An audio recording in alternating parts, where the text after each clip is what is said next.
Saka isa pa, magkontentan lang kayo na magkontentan dahil wala akong pakialam sa inyo. Magandang araw po.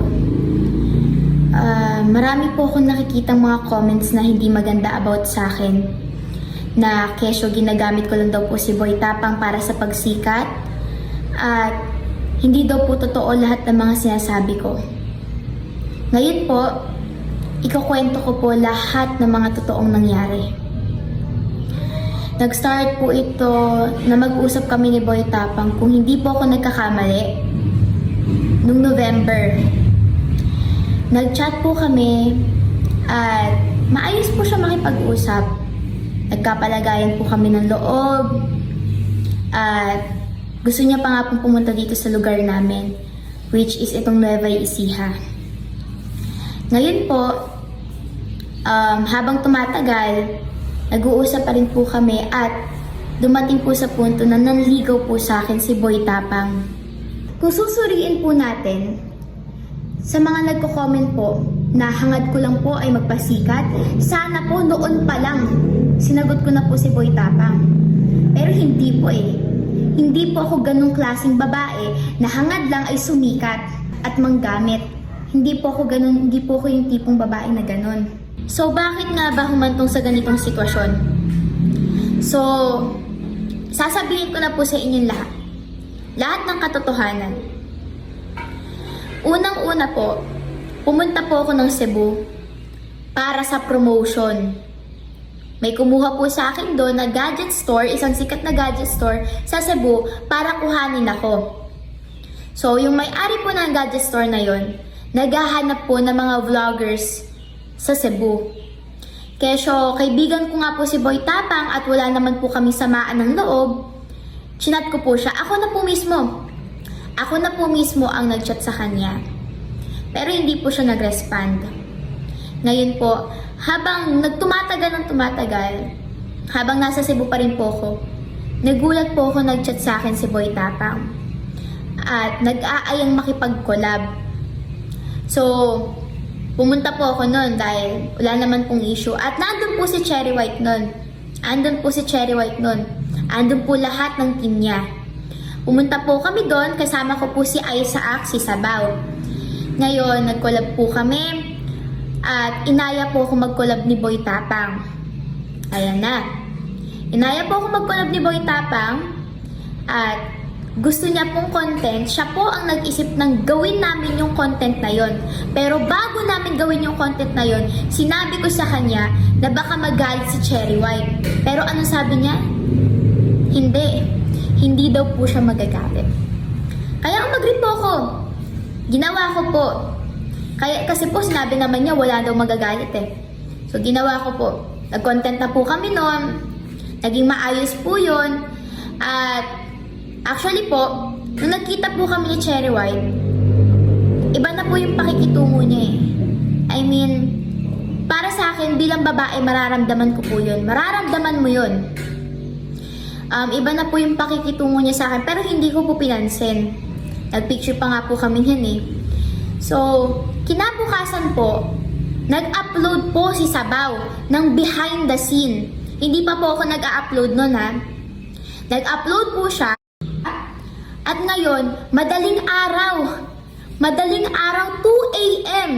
Kung gusto niyo po ng proof, i-comment ko po dyan sa comment section. Madaling araw, tumawag po sila sa akin, tawag ng tawag sila, pero hindi ko sinasagot.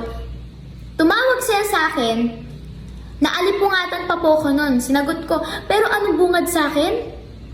Mura. Mura po yung bungad sa akin. Sabi po sa akin, basta sobrang nakakalungkot lang. Kasi po, bigla akong mumurahin ng hindi ko alam yung dahilan. Sasabihan ako ng malandi. Buong pagkatao ko po, ngayon ko lang po naranasan yung ganitong sitwasyon. Actually po, ayoko po ng gulo. Ayoko po mangyari to. Kaya, nung madaling araw na tumawag po sila sa akin, galit na galit sa akin si Cherry White. Rinig na rinig ko yung pag-aaway nila. Hindi ako nagsalita ng hindi maganda sa kanila. Sabi ko sa kanila, wala akong ginagawang mali. Ayaw nila ipapost yung video. Pero bakit? Walang mali sa ginawa ko. Unang-una sa lahat, sino ang nag-isip ng content na yon? Si Boy Tapang. Sino ang nag-ayang makipag-collab? Si Boy Tapang. Kaya wala akong maling ginagawa doon. Tapos ngayon, mumurahin ako? Sasabihan ako ng malandi? Aba, hindi tama yun. Bilang babae, hindi po ako titigil. Hindi po ako magsasalita ng ganito kung hindi po totoo yung mga sinasabi ko. Pero bilang babae po, nakaka-insulto. Sa totoo lang po, nung araw na yun, mura sila ng mura, nadamay pa ako. After ng tawag na yun, pinatayan ko na po kasi sobrang sakit na ng mga salita. Kahit tanungin nyo man sila, wala ako sinabing hindi maganda sa kanila. Ngayon, nag-chat ako kay Ronnie, aka Boy Tapang. Sinabi ko sa kanya mismo, Ronnie, bakit ganyan? Anong ginawa kong mali? Wala naman akong ginawang mali. Hindi ko po kasi alam yung ginawa ko. Bakit bigla akong minura at sinabihan ng malandi?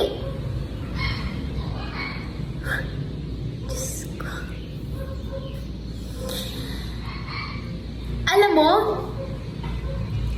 kung anong kasing laki ng ano mo, yan kasing liit ng utak mo.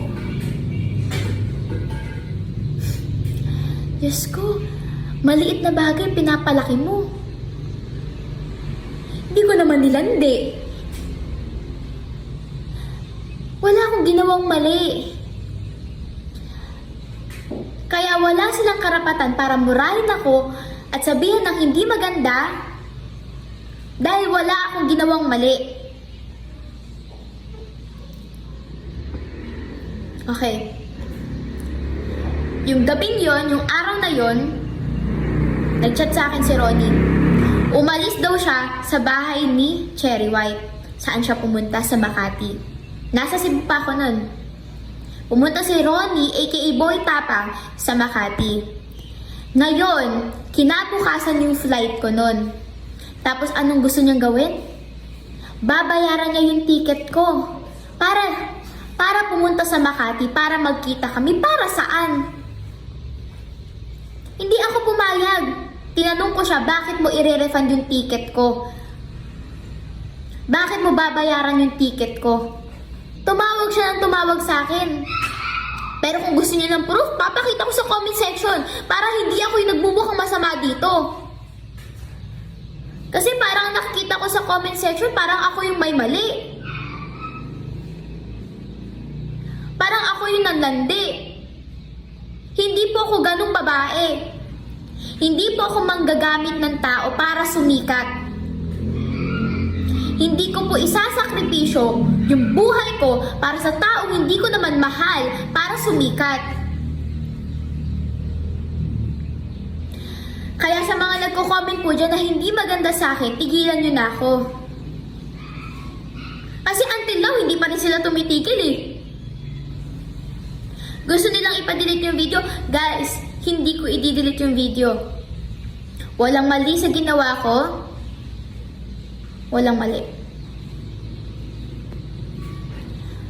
Tapos eto pa.